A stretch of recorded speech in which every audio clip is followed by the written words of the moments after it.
नमस्कार. इयत्ता 7वी चौथी कविता श्रावण मास. तर आपण या कवितेचा आज अभ्यास करणार आहोत. ऐका, वाचा आणि म्हणा. तर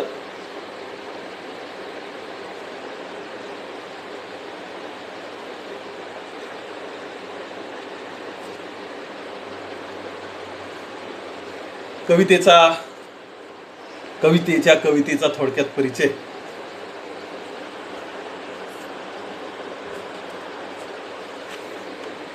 बालकवी त्र्यंबक बापूजी ठोंबरे 1890 ते 1918. त्र्यंबक बापूजी ठोंबरे यांचं टोपण नाव बालकवी.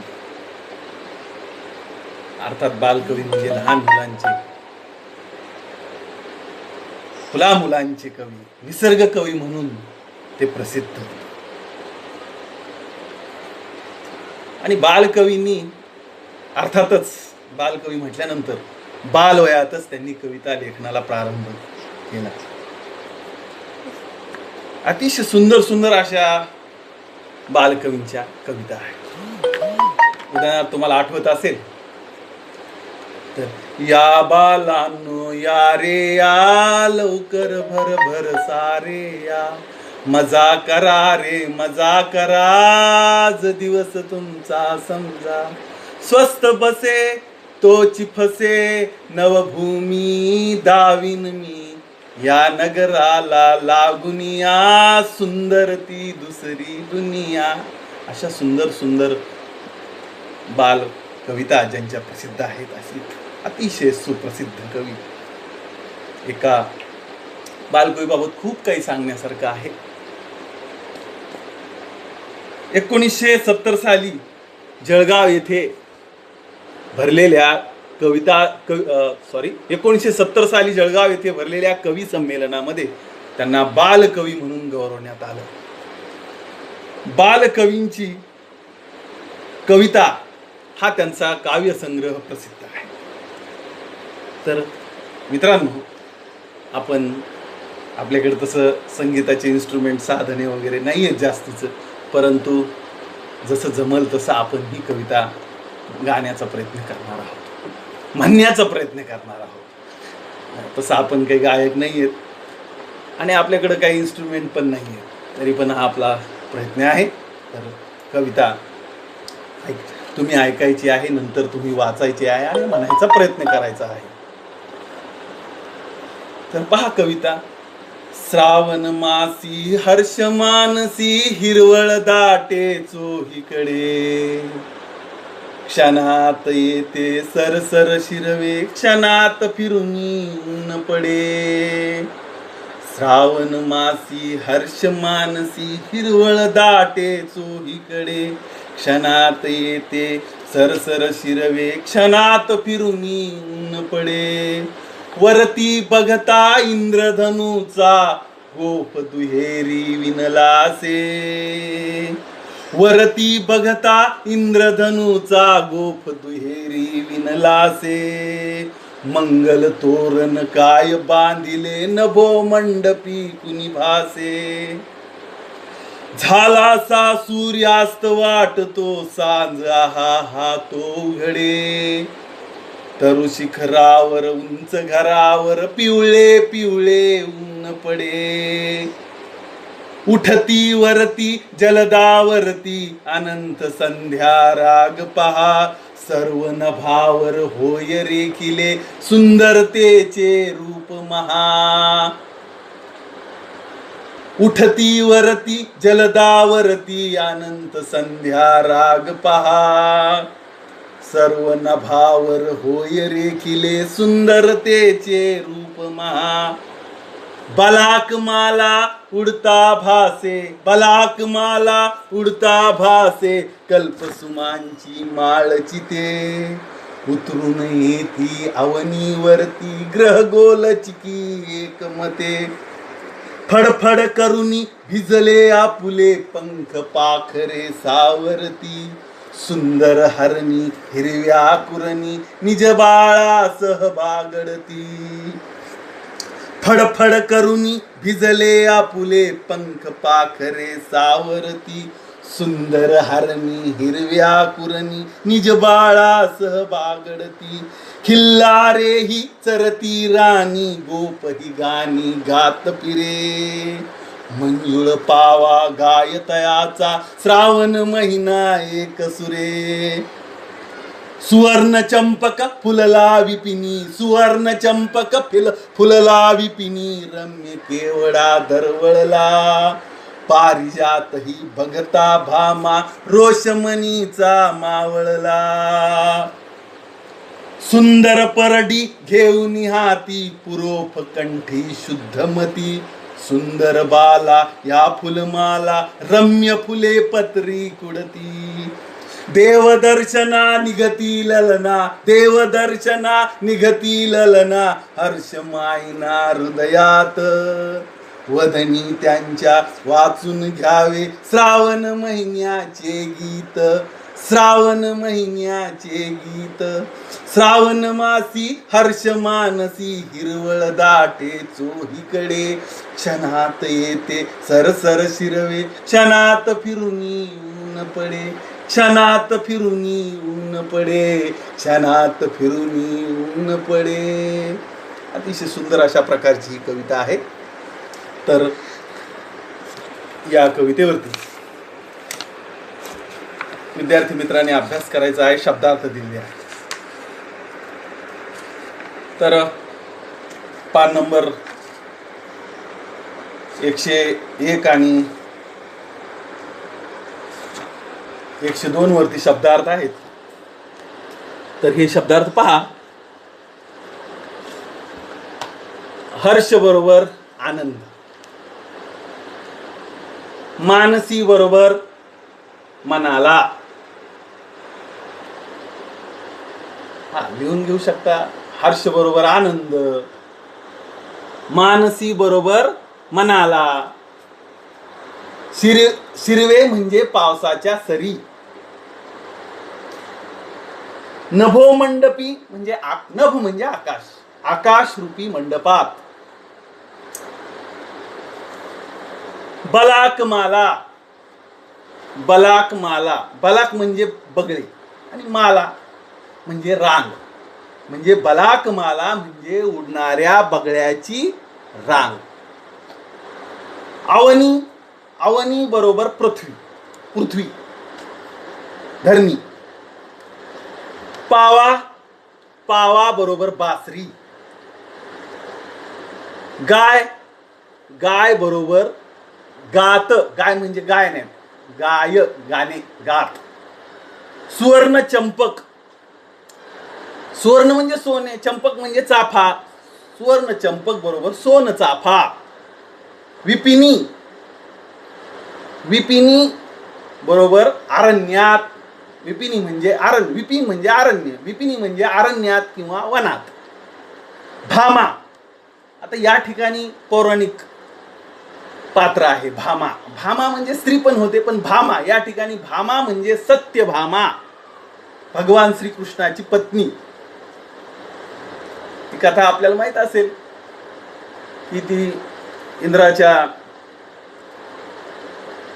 भगवान श्रीकृष्ण इंद्राला सहाय्य करण्यासाठी असुराच्या युद्धामध्ये भगवान श्रीकृष्णावर गेली असता तिने भगवान श्रीकृष्णाचा रथ तुटल्यानंतर तो रथ सावरला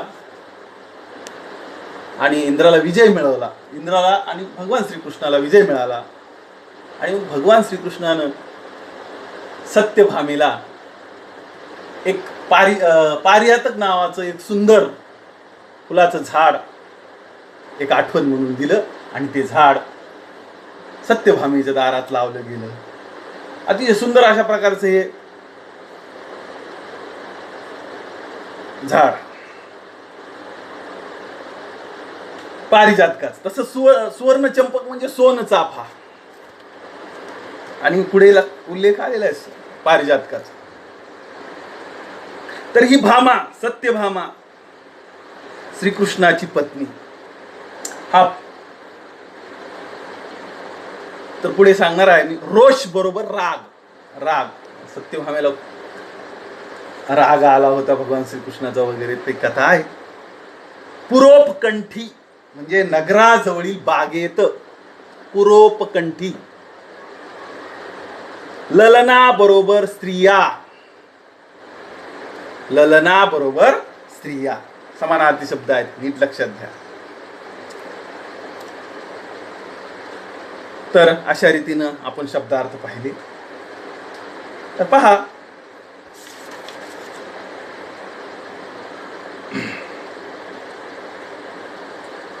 आपल्याला स्वाध्यायामध्ये सुद्धा खालील शब्दासाठी कवितेत आलेले समानार्थी शब्द शोधून लिहायचे आहेत. जसं की बासरी, त्याला समानार्थी शब्द आहे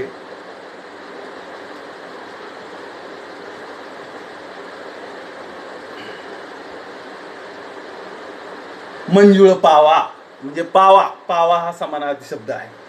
तसे इतर मेघ आहे, स्त्रिया, ललना, आकाश, नभ. तर असे हे आपल्याला पुढे शोधून लिहायचे आहेत. पान नंबर आपल्याला जो स्वाध्याय दिला गेलेला आहे हे पहा. बासरी, मेघ वगैरे हे सुद्धा स्वाध्याय आपल्याला सोडवायचे आहेत.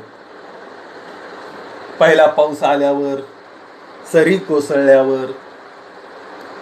तसंच कवितेत आलेले, खालील तक्ता पूर्ण करा. कवितेत आलेले प्राणी, कवितेत आलेले पक्षी आणि कवितेत आलेली फुले. कवितेत आलेले प्राणी आपण पाहू शकता. यामध्ये हरणी वगैरेचा उल्लेख आला आहे. पक्ष्यांचा सुद्धा, बगळ्याचा उल्लेख आलेला आहे. फुलांचा सुद्धा, पारिजातकाच्या, सुवर्ण चंपकाचा उल्लेख आलेला आहे. तो स्वाध्याय आपण व्यवस्थित सोडवायचा आहे. त्याबाबत मी यूट्यूबचा व्हिडिओ आपल्याशी शेअर करणार आहे स्वाध्यायासाठी खास पुन्हा दुसरा. तर खेळू या शब्दाशी सुद्धा आपल्याला बघायचं आहे त्यानंतर. तर हे आपल्याला समजून घ्यायचं आहे. तर श्रावण मासी हर्ष मानसी, हिरवळ दाटे चोहीकडे, क्षणात येते सरसर शिरवे, क्षणात फिरून ऊन पडे. आता श्रावण महिना खरंच पुढे. आता मला घ्यायचं होतं पण म्हणलं, कारण तिसऱ्या पाठानंतर चौथा पाठ आपण शाळेत असताना तुमच्याशी चर्चा करून हा पाठ आपण मुद्दाम श्रावण महिन्यात ठेवत असतो. गेल्या वर्षीच्या मुलांना तसंच केलं होतं. पण यावर्षी आपल्या सर्वांची परिस्थिती बिकट आहे म्हणून मी काही त्याचा क्रम बदलला नाही. तर त्याबाबत क्षमा करा. पुढच्या महिन्यातली कविता याच महिन्यामध्ये मी घेत आहे. तर श्रावण महिना अतिशय, बहिणाबाई चौधरी म्हणतात, आला आषाढ श्रावण आल्या पावसाच्या सरी, किती चातक चोचीने प्यावा वर्षा ऋतू तरी. वर्षा ऋतू सुरू होतो आणि सगळीकडे ही पाऊस पडायला लागतो. धरणी ओली चिंब होते आणि सगळीकडे हिरवी. बालकवीच एका कवितेमध्ये म्हणतात, हिरवे हिरवे गार गालीचे, हरित तृणांच्या मखमालीचे. जणू काही ही या पृथ्वीवर कुणी हिरवे गार गालीचे अंतरले आहेत असं या आषाढ आणि श्रावण महिन्यामध्ये, विशेषतः श्रावण महिन्यामध्ये हिरवी गार पृथ्वी होते आणि सगळ्यांच्या मनाला आनंद होतो. वर्षा ऋतूचे दिवस सुरू झाल्यामुळे सगळ्यांची मन सृष्टी आनंदित होते. तर या श्रावण महिन्यामध्ये क्षणातच पाऊस येतो. आला आषाढ श्रावण आल्या पावसाच्या सरी. क्षणात पाऊस आहे का नाही. क्षणात, काही क्षणातच पावसाच्या सरसर सरसर धारा येतात आणि काही क्षणात आपण म्हणतो ऊन सावल्याचा खेळ सुरू झाला. क्षणात ऊन पडतं तर क्षणात सावली येते आणि तेवढ्यामध्ये पावसाच्या सरी पण येतात. असं सुंदर अशा प्रकारचं दृश्य या श्रावण महिन्यामध्ये आपल्याला पाहायला भेटतं. आणि वर आकाशात पाहिलं तर वरती बघता इंद्रधनुचा गोफ दुहेरी विणलासे. वरती बघता इंद्रधनुचा गोफ दुहेरी विणलासे. मंगल तोरण काय बांधिले नभो मंडपी कुणी भासे. वर जर आकाशात बघितलं तर जणू काय इंद्रधनुचा गोफ विणला आहे, कमान केली आहे सृष्टीच्या स्वागताचा हा सोहळा आहे की काय असं वाटतं. कुणीतरी या नभो मंडपामध्ये, या आकाशरूपी मंडपामध्ये कुणीतरी इंद्रधनुचा गोफ विणलाय की काय, कमान टाकली की काय असं वाटतं. बालकवी पुढे म्हणतात, झाला सा सूर्यास्त वाटतो सांज, हा हा तो उघडे, तरु शिखरावर उंच घरावर पिवळे पिवळे ऊन पडे. भर दुपारच्या माध्यान काळामध्ये सुद्धा असं वाटतं की सूर्यास्त झाला की काय पिवळं ऊन पडतं. सांज संध्याकाळ झाली की काय असं दृश्य बघा वाटतं. झाला सा सूर्यास्त वाटतो सांज, हा हा तो उघडे. आणि जणू संध्याकाळचं वातावरण तयार झालंय असं वाटतं. पिवळं पिवळं ऊन पडतं. झाडांवर, तरु म्हणजे झाड, शिखरावर, डोंगरावर, उंच घरावर पिवळं पिवळं ऊन पडतं. उठती वरती जलदावरती अनंत संध्या राग पहा, सर्व नभावर होय रेखिले सुंदरतेचे रूप महा.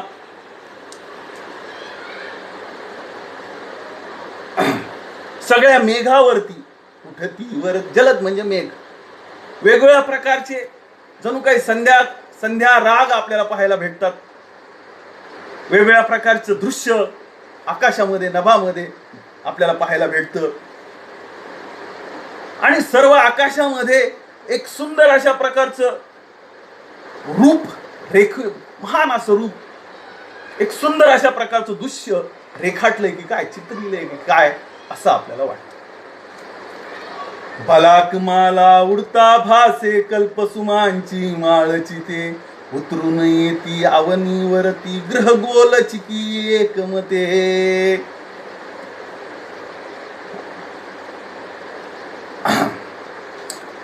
अतिशय सुंदर अशा प्रकारची कल्पना या ठिकाणी बालकवी करतात. आकाशामध्ये बलाकमाला म्हणजे बगळ्याची रांग उडत असताना जणू काही ती कल्पसुमांची, कल्पवृक्ष नावाचा एक काल्पनिक वृक्ष आहे असं म्हणतात स्वर्गामध्ये, ज्याच्या खाली बसल्यावर तो इच्छिलेली कोणतीही कल्पना किंवा इच्छिलेली कोणतीही गोष्ट प्राप्त होते. काय करा तुका म्हणे, जी जी इच्छा करू ते ते पुरवी कल्पतरू. गाथ्यामध्ये सुंदर वर्णन आलं की कल्पतरू जी आपल्या मनामध्ये इच्छा होईल ती पूर्ण करणारा असं तो वृक्ष. आणि म्हणून ती बलाकमाला, ती बगळ्याची रांग उडत असताना जणू काय ती कल्पसुमांची म्हणजे कल्पवृक्षांच्या सुमनांची, फुलांची माळची काय असं सुंदर दृश्य कवीला या ठिकाणी वाटतं. आणि किंवा उतरून येती अवनीवरती ग्रह गोल चिकी एकमते. किंवा हे ग्रह गोल अवनीवर म्हणजे पृथ्वीवर उतरलेत की काय अशा प्रकारे हे पक्षी एका रांगेने उडताना दिसतात. कवी म्हणतात, फडफड करुनी भिजले आपुले पंख पाखरे सावरती, सुंदर हरणी हिरव्या कुरणी निज बाळासह बागडती. पक्षी भिजलेले पंख त्यांची फडफड करून ते सावरतात, वाळवतात. फडफड आवाज करून आपल्या पंखावरचं पाणी ते झाडतात. आणि अतिशय सुंदर अशा प्रकारचं दृश्य त्यामध्ये हरणी, अतिशय सुंदर अशा प्रकारची ती हरणी आपल्या बाळांसह बागडताना वाकड्या तिकडे उड्या, अतिशय सुंदर अशा प्रकारची ती हरणी उड्या मारते आहे. तिला सुद्धा खूप आनंद झाला आहे. सुंदर हरणी हिरव्या कुरणी निज बाळासह बागडती. आपल्या बाळासह, लेकरासह ती हरणी त्या ठिकाणी बागडते आहे, खेळते आहे. खिल्लारे ही चरती राणी गोप ही गाणी गात फिरे, मंजुळ पावा गायतयाचा श्रावण महिना एक सुरे. अशा प्रकारे श्रावण महिन्यामध्ये वर्णन केलं आहे. रानामध्ये खिल्लारे गाई गुरं चरत आहेत निवांत, अतिशय देवाघार चारा आहे आणि ते निवांत चरत आहेत. आणि त्यामध्ये त्या गुरांना, वासरांना सांभाळणारा तो गोप म्हणजे तो गुराखी सुद्धा जणू काही पावा वाजवत आहे. बासरी वाजवतो आहे. श्रीकृष्ण परमात्मा जशी बासरी वाजवत होते ना, मुरली मनोहर रे, अतिशय सुंदर अशा प्रकारे वेळ लावणारी, त्या गोपिकांना वेळ लावणारी ती मुरली तिची आठवण झाली. आणि म्हणून तो गुराखी सुद्धा रानामध्ये जणू काही ती मुरली म्हणजे पावा वाजवत त्याचा वाजवत आहे. आणि मंजुळ पावा गायतयाचा श्रावण महिना एक सुरे, श्रावण महिना जणू एक सुराने त्याचा पावा वाजवतो की काय, असा आनंद झालेला आहे. त्यानंतर वेगवेगळ्या दृश्य कवी या ठिकाणी वर्णन करतात. बालकवीची कविता खरं मनोहर कविता असते. सुवर्ण चंपक फुलला विपिनी, रम्य केवडा दरवळला, पारिजात ही बघता भामा, रोषमणीचा मावळला. या महिन्यामध्ये सुवर्ण चंपक म्हणजे सोन चाफा, चाफा बघितला असेल तुम्ही. बी कवीची कविता आहे. चाफा बोले ना, चाफा बोले ना, चाफा काही केल्या खंत केल्या काही फुले ना. चाफा बोले ना, चाफा डोले ना, चाफा खंत केल्या काही फुले ना. तो चाफा एक सुंदर अशा प्रकारचा पुष्पवृक्ष आहे. तो सोन चाफा फुललेला आहे. केवडा, रानावनामध्ये केवड्याचा दुर्गंध, केवडा हे सुद्धा एक फुलाचं जात आहे. रम्य केवडा दरवळा, त्याचा सुगंध पसरलेला आहे केवड्याचा. मग इथे फुलं, सुवर्ण चंपक, केवडा याचं वर्णन करतात. म्हणून सुवर्ण चंपक फुलला विपिनी, रम्य केवडा दरवळला, पारिजात ही बघता भामा, रोषमणीचा मावळला. या ठिकाणी कल्पना केली आहे की अशाच प्रकारच्या श्रावण महिन्यामध्ये श्रीकृष्णाची पत्नी श्रीकृष्णावर रुसलेली असताना त्या चाफ्याचा फुललेला चाफा पाहून तिच्या मनातला सुद्धा राग मावळला. अशा आता पारिजातकाची सुंदर कथा आहे. हा वृक्ष स्वर्गातून सत्यभामेला इंद्राने दिला. मगच आपल्याला सांगितली. तो सत्यभामेच्या जरी घरात लावला असला तरी त्याची फुलं रुक्मिणीच्या मंदिरामध्ये पडत असत, असा हा. आणि एन कारणानं आणि कारणानं सत्यभामेचं आणि श्रीकृष्णाचं भांडण कोण्याही पती पत्नीचं होतं तसं. आणि मात्र हा फुललेला पारिजातक श्रीकृष्ण परमात्म्यानं, बघ ना सत्यभामे किती सुंदर फुलं याला फुललेली आहेत, आणि तिच्या मनीचा राग मावळला, रोष मावळला. असं हे तिचे सुंदर असं पारिजातकाचं झाड सुद्धा श्रावण महिन्यात टप टप पडती अंगावरती प्राजक्तांची फुले, टप टप टप टप टप टप सकाळच्या वेळी सडाच होतो याचा. असा हा श्रावण महिना सुंदर सुंदर परडी घेऊन हाती, पुरोप कंठी शुद्धमती, सुंदर बाला या फुलमाला, रम्य फुले पत्री खुडती. आणि याच महिन्यामध्ये अनेक श्रावण महिन्यामध्ये आपण पाहतो वेगवेगळ्या देवी देवतांना लोक जातात, उपासना करतात, आहे का नाही. शिवशंकराची उपासना करतात. नंतर नागपंचमी सारखा सण सुद्धा श्रावण महिन्यातच असतो. अनेक महत्वाचे सण येतात. आणि म्हणून स्त्रिया हातामध्ये परडी घेऊन नगराजवळील बागेत पुरोपकंठ शुद्धमती, शुद्ध बुद्धीच्या, शुद्ध अंतकरणाच्या धार्मिक स्त्रिया या सुंदर बाला फुलांच्या माळा करण्यासाठी शेजारच्या बागेत जाऊन फुलं पानं खुडून आणतात. तर असा हा श्रावण महिना.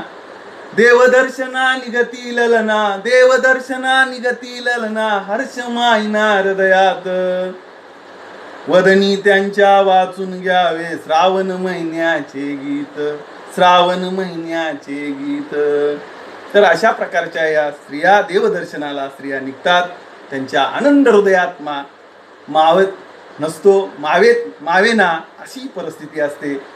आणि जणू त्यांच्या मुख कमलावरून वाचून घ्यावं, त्यांच्या वदनावरून वाचून घ्यावं श्रावण महिन्याचं हे गीत. इतका आनंद या श्रावण महिन्यामध्ये असतो, इतका आनंद त्या स्त्रियांना झालेला असतो. अशा प्रकारची ही कविता. यानंतर मला वाटतं मी अगोदरच व्हॉट्सॲपवर आपल्याला स्वाध्याय टाकलेला आहे, तो स्वाध्याय आपण सोडवायचा आहे.